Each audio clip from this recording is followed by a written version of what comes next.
guys, nakakasawa ang nilugaw kaya nagluto tayo ng brodo kung tawagin dito sa Malta.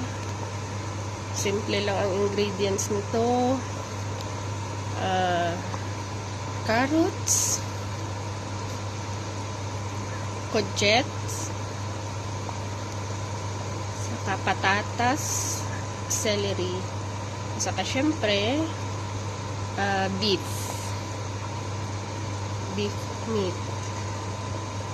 Yan, yung para pang sabaw na na klase ng meat na beef.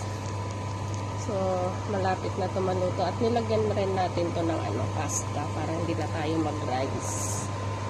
So, parang siya, pwede siyang semi-diet.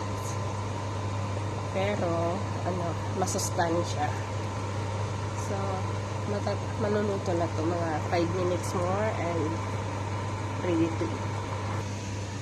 So, ito, luto na siya mga kaibigan. Kakain na tayo. Let's serve. Look.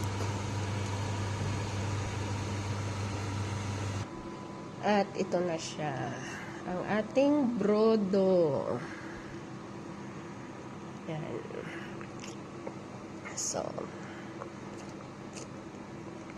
okay guys. Let's eat. At iinom tayo ng mga gamot para sa sakit ng ulo,